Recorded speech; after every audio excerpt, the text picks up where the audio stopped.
This presentation is brought to you by the California Department of Education and WestEd.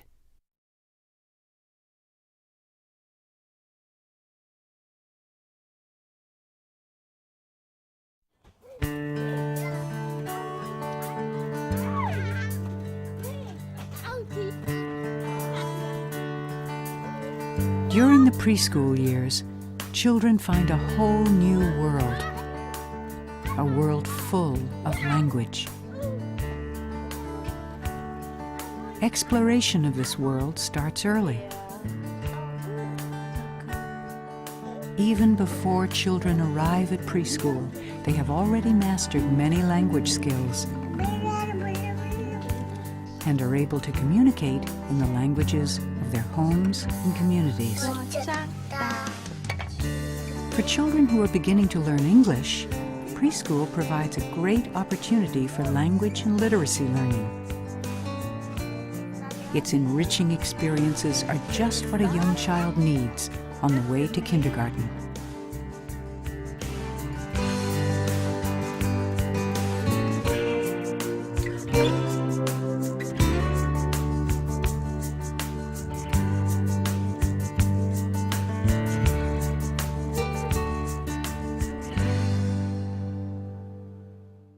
I planted seeds with my dad in my front yard. You did? In this video, we'll provide information about how young children acquire English as a second language and offer strategies teachers can use to support English learners. Let's start by exploring two common paths children travel as they acquire a second language.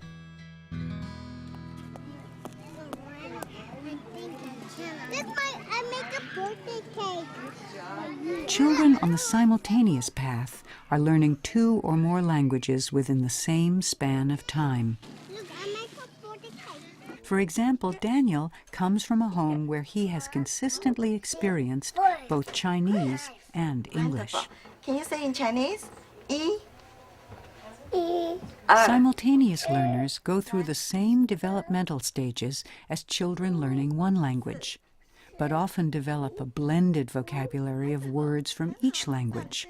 Yet the language the child is most fluent in is not always obvious.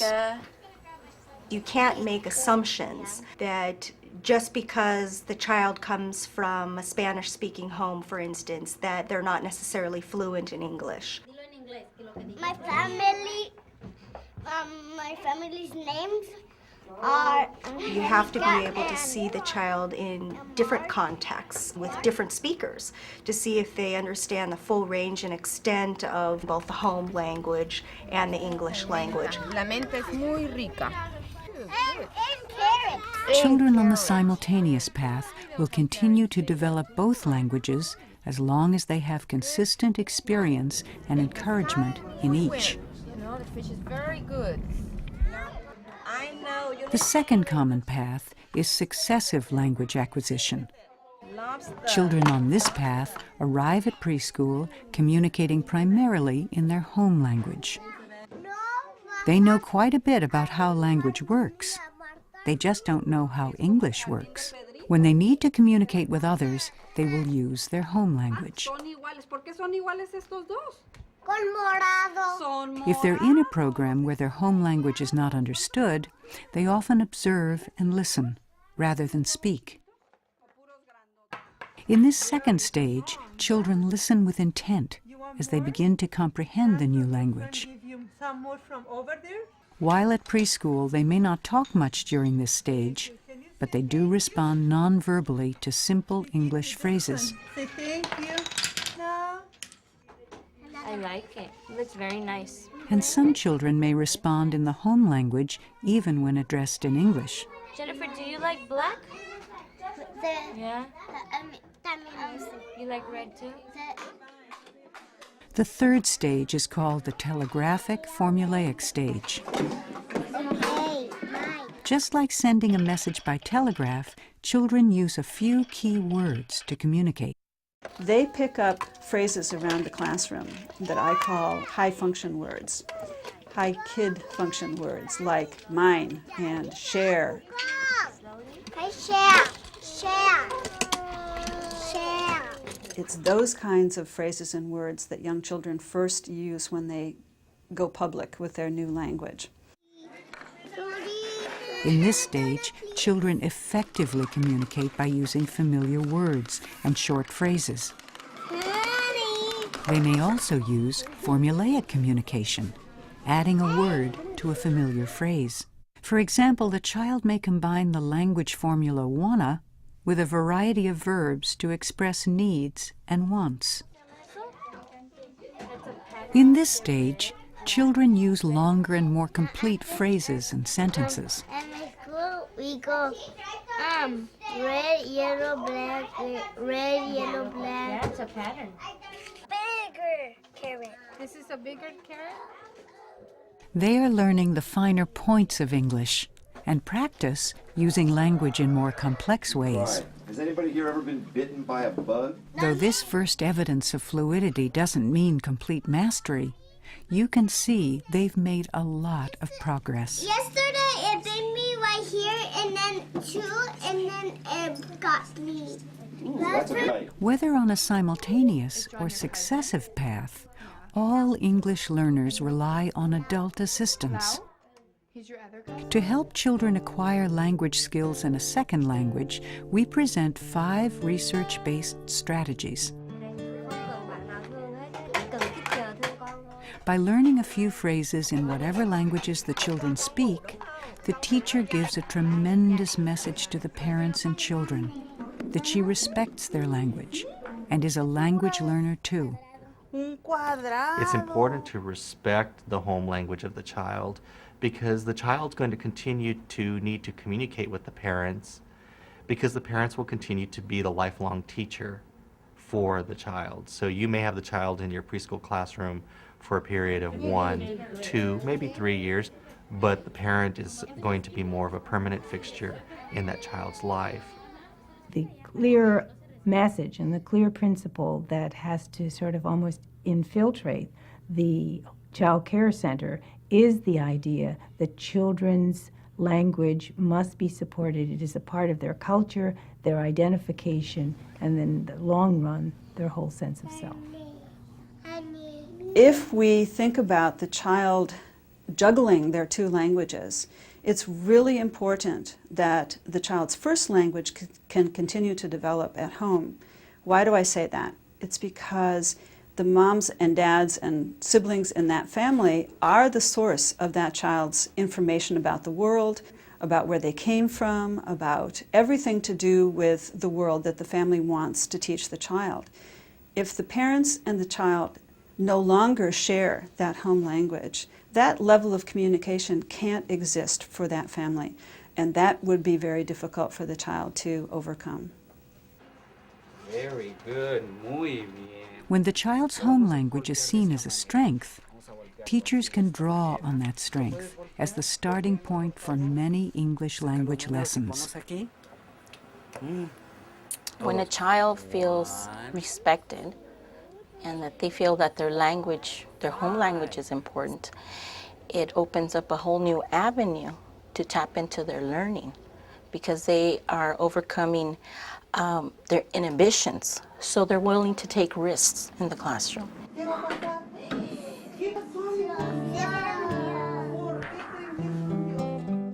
A climate of belonging communicates to a child that she is an accepted member of the group, just the way she is.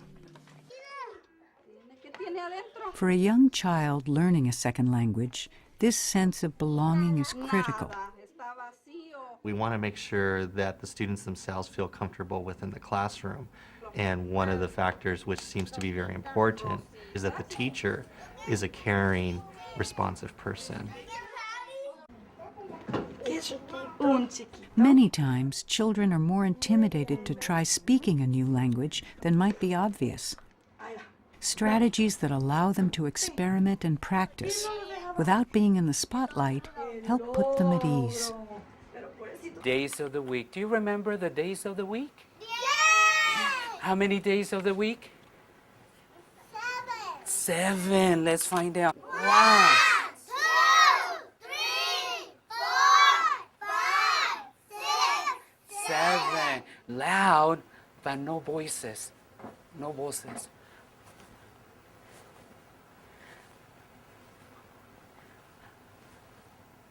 Pretending that we were singing loud but no voices. The reason I was doing that is I want to consider everyone in my circle, the ones that are shy, the ones that don't want to sing or say anything. So some of the children who are not singing, well, let's pretend we're not singing too. So everyone participates.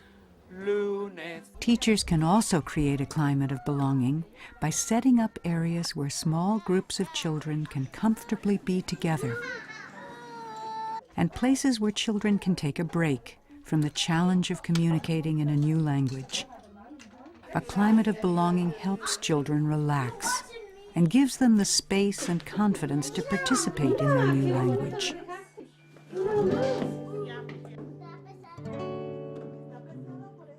A scaffold is the support a teacher provides to help children build on what they already know. There are many scaffolding strategies that teachers can use to guide children toward a higher level of language competence. One way to do this is for teachers to use familiar activities as scaffolds. When children are given opportunities to build on their existing knowledge, words in their new language are more easily mastered because they are linked to familiar concepts. We'll do the hokey pokey and we'll act it out and we'll sing it, and then I'll do it in English for them. So then they start playing it in English and they know the movements and they add the words, so they participate more in the English and it kind of flows them in. What is particularly effective in this example is the mix of scaffolds. The teacher uses movement, music, and gestures along with a home language to help the children build connections between words and their meanings. What's Jose using for hands? Presenting concepts through a multi-sensory approach also helps children comprehend what is being introduced to them and provides children with a familiar experience from which to build their English vocabulary. If they've had experience with a calabaza in their primary language, oh, a calabaza, this is a pumpkin. They said, oh, yes, I remember a pumpkin. Well, it's a pumpkin. Well, they've seen a pumpkin, and usually I try to present it so that they see the pumpkin, they touch the pumpkin, we open the pumpkin, there's seeds in the pumpkin, there's pulp, we eat pumpkin pie, we might go to the pumpkin patch. Familiar activities and movements, multi-sensory experiences, and links to the home language are just a few examples of scaffolds. By building on what the child knows, teachers can open up new possibilities for learning and communicating. It's making me kind of hungry. How about you?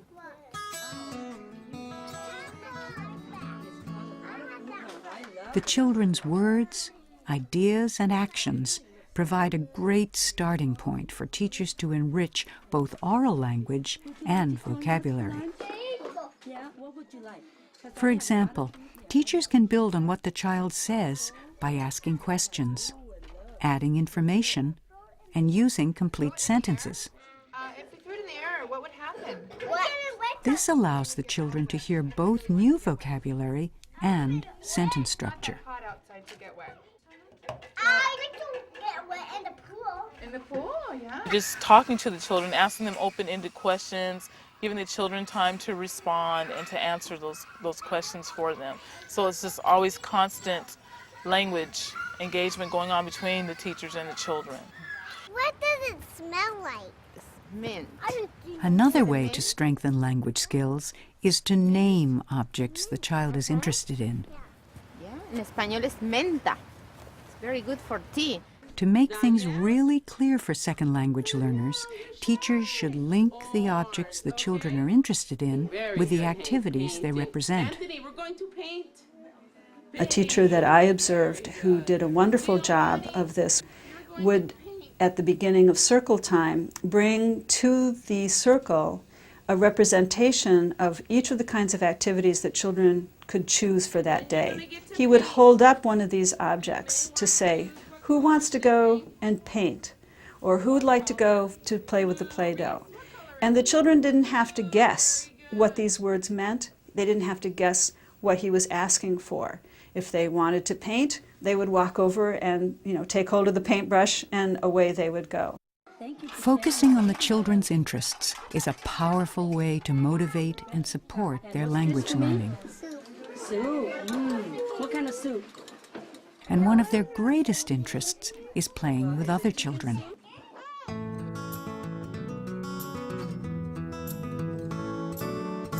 There's a lot teachers can do to maximize the effectiveness of peer interactions. Some sort of buddy system, for example, where they would pair up an English-speaking child with an English-learning child and then give them some activities to do together that they were both interested in. Letting the English-speaking child know that they need to speak slowly, that they need to point to the objects that they are talking about, and that they need to be patient with the second language learning child, that the child may not say anything back, but will enjoy being in the same social situation with them. And to compliment any child who does do this kind of activity with a second language learning child, so that all of the children in the classroom see that this is a valued part of being a member of the class. Are you teaching him? It's important for teachers to find ways for those children who are learning English to also serve as language models for their peers, so that their peers can see that the children learning English also have gifts and talents in the area of language development. Mi familia, los nombres se llaman Marcos y César. Grande familia? ¿Sí? Peer play provides many ways for children to learn from each other. By providing this housekeeping corner with plenty of interesting props, the teacher has set the stage for children with different languages to come together and play. Here, the one English speaker models words and sentences for her peers. She's also exposed to some Spanish.